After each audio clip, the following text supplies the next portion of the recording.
We have to look closer in our neighborhood as well. We are going to England. We thought we should start with Sri Lanka, for example. We just expect that you will give it back to us. Yeah, we will. Little nicerly. And also occasion to look in the government property so that we expect No. These are some of the laws, relating to election commission. And we thought that, we have to look closer in our neighborhood as well. We are going to England. We thought we should start with Sri Lanka, for example. And so sorry. No, the Lordship. We have made a. We just expect that you will give it back to us. Yeah, we will. Little nicerly. And also occasion to look in the government property so that we expect No. So we got one more actually. We can just. So what we've done is, if you see the first is Sri Lanka.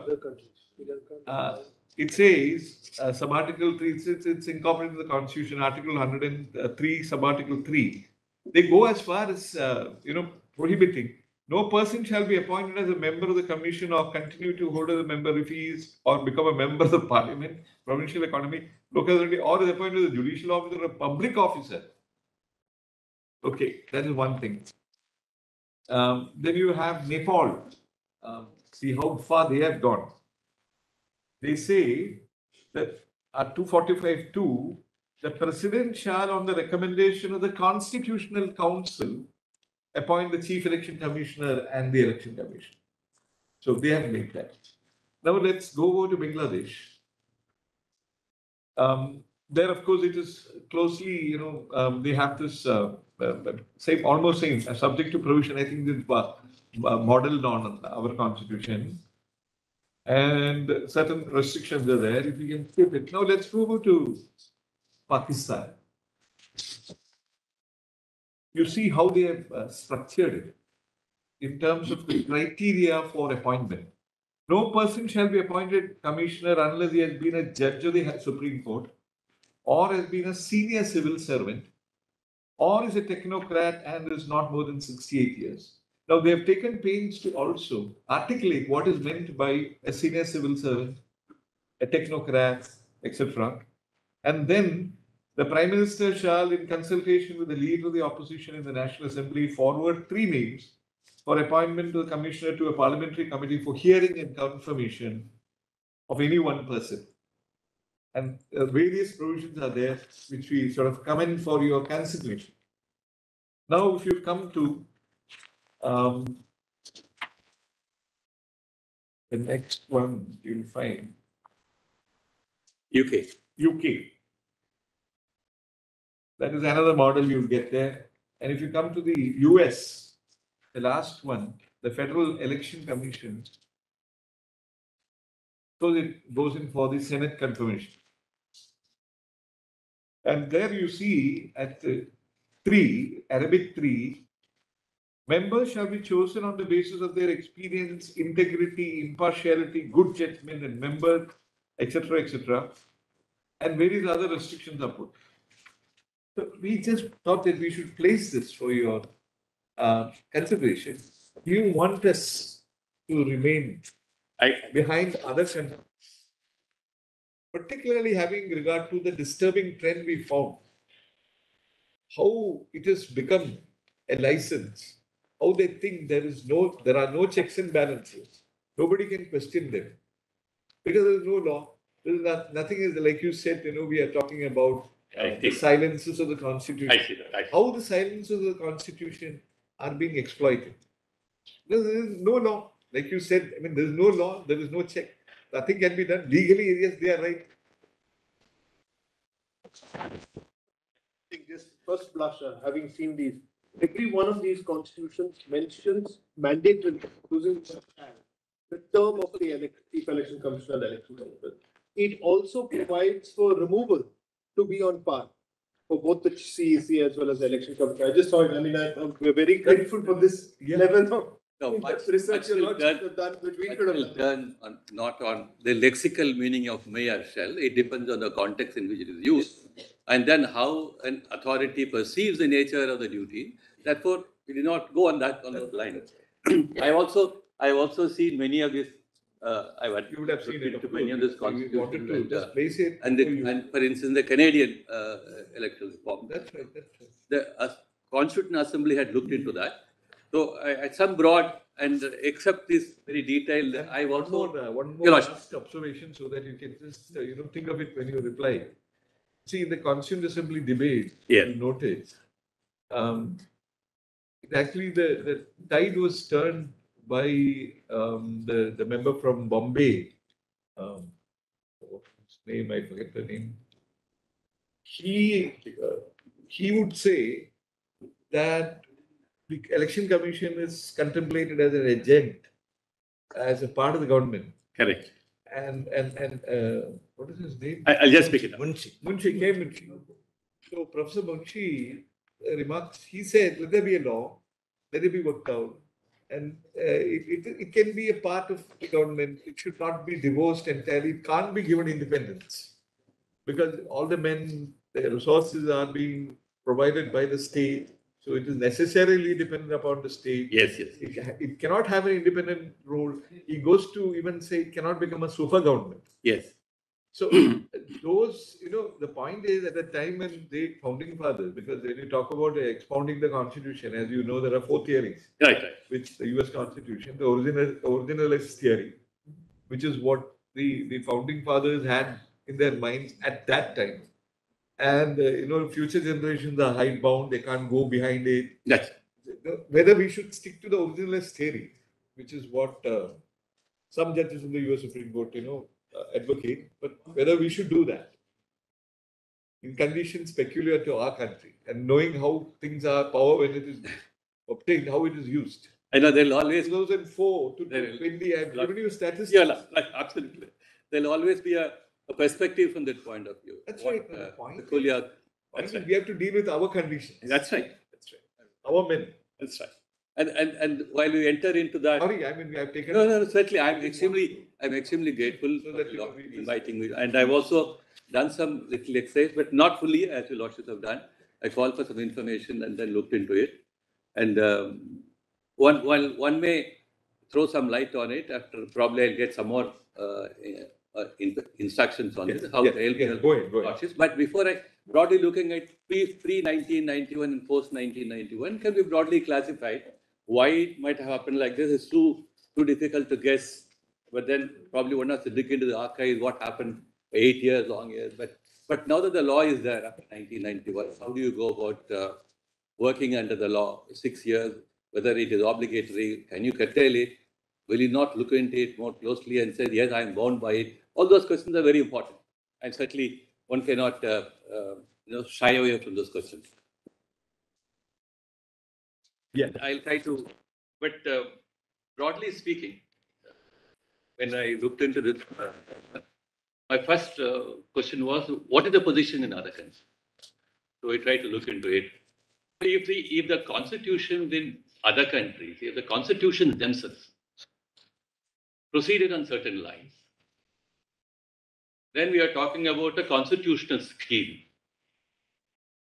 So a comparison between 2 constitutional schemes may or may not be too appropriate, except where distinct constitutional schemes notwithstanding, the working under these constitutional schemes are given some lessons useful, which can be borrowed. That's how I look at it.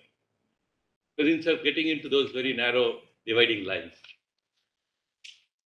But if the Constitution of India says 324B shall be like this, and it also provides a certain understanding that over a period of time, whenever the time may come, Parliament may enact a law to deal with certain matters or subjects under 324B 1, 2, 3, etc. Then the question that may arise for consideration is whether the Parliament has done something under the Constitution is one question. Whether the other parts of 324 1 to be the place of the President, how the President will exercise her or his discretion, pointing, so and so, they are parts of the Constitution. It is one well-settled principle that an original provision of the Constitution cannot be put to challenge. And Violation Prashant Bhushan in his submission says, declare the appointment procedure as unconstitutional. Court will not do that. An amendment to the Constitution because of 368 powers, all those basic structure, of course, that will certainly be a matter for consideration. Therefore, a very important distinction in the original provision of the Constitution, as it stands, the court will not strike it down. But where it becomes necessary, that's why in the context of fundamental rights, well, let me put it like this. We keep saying fundamental rights are an integral part of the Constitution. Part 3 and Part 4 are the two chariots, the wheels of the chariot and the constraint, etc. But I suppose if fundamental rights permeate the entire constitutional scheme, let us proceed on that footing, so that we have a very comprehensive view of the Constitution itself. Today, courtesy after 1978, state of Karnataka, Rajasthan, although Bommai has taken the leap forward. And thereafter, even in Article 311C, the President's decision-making process in respect of armed forces can also be subject to scrutiny. So what are those matters that are open to scrutiny are all on the basis of fundamental rights and certain scheme of the Constitution which will advance the fair movement of the Constitution towards a higher social order. That's how one can look at it. But that would again not mean that by process of interpretation or a meaning given to words in the Constitution, one can enhance the quality of the working of the Constitution, raise it to higher levels of working. That is done. But to come back if the original provision of a Constitution has certain issues, then will it not be a matter for a parliamentary debate? Will not be a matter for a broader social democratic debate as to whether this provision should remain as it is? So that line of distinction, I think, is very important. So that's why I would like to answer both these questions a little later. Now, I was reading a book on administrative law in US. A very interesting observation. And I've tried to read it and then go further with my silence of the Constitution. Yes.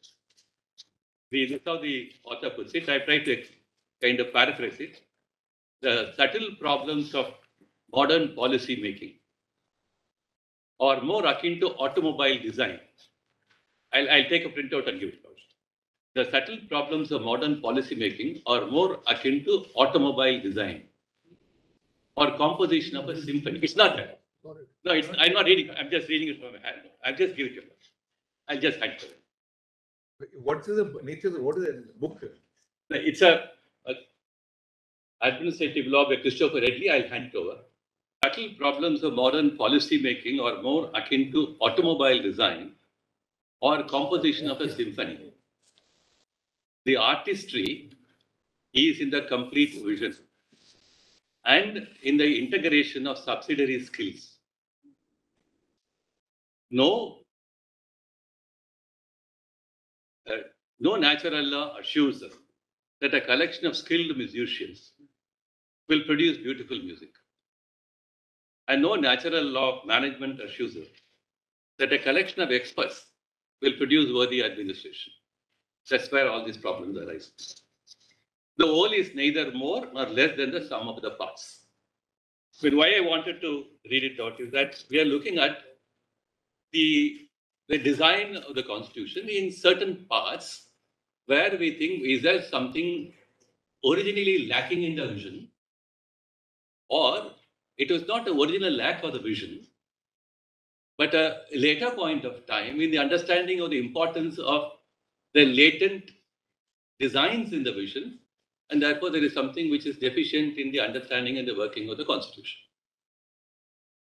So if you're looking at the later part, deficiencies and in the understanding and the working of the Constitution, and therefore there is something which is wanting. That's why we all entered in the question of a vacuum, gap, and things like that. Probably I would like to pose a larger question. Apropos what this poster told me. We will take your lordship from Vineet Narayan onwards. And these are all areas where we are concerned with either the realization of fundamental rights have some issue, or there's some disability imposed, or the infringement is indirect. So on and so forth. One can probably multiply how in the context of realization of fundamental rights, there is an issue. And that the court, therefore, is anxiety and concern to ensure, as a sentinel and the qui that fundamental rights shall anyway, in any manner whatsoever, impediment shall be, obstacle shall be removed and shall be facilitated, realization made possible. It's in those areas where, not that the court would imagine a vacuum, but there is an actual concrete situation when the court comprehends and says, yes, let me look at it and how do we handle the situation. Therefore, there's always a gap between in law and life. Holmes' famous statement is logic, experience, but Chief Justice Israel Barak and said, no, it is both. It's both logic and experience. I think that's correct.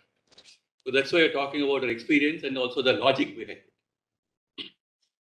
So having said that, let me just take a quickly and then go back to mine. This book was written in the context of the unwritten constitution of England.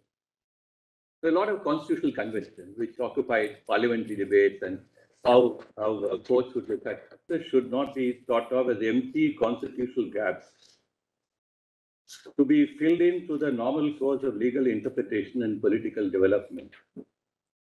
Neither should they be seen as constitutional deals by which particular issues are attended through a conscious form of mutual accommodation between contending parties, nor as conventions demarcating expected behavior through informal but generally obligatory agreements.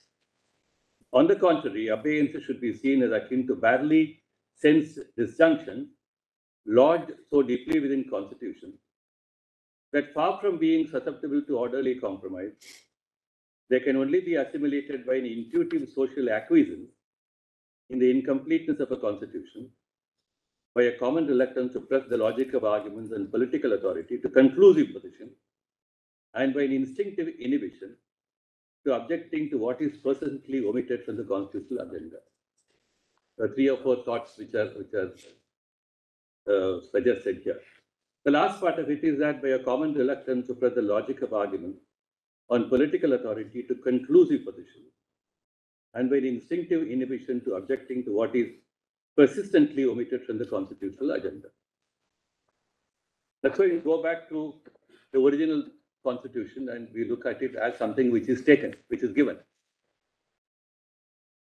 So it's one thing to say what the constitution says, and it's a different thing to say what the constitution means.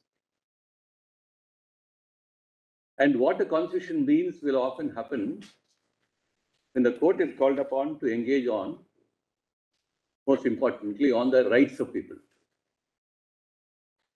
While it's certainly an important value in itself that an independent election authority is a fulcrum for free and fair elections, citizens' participation in a free and fair election, the enabling element, etc., all that is well taken. I don't think we need to have any debate on that at all. But in what context the court will be called upon to say, what is that you have failed to perceive? That's the only question that being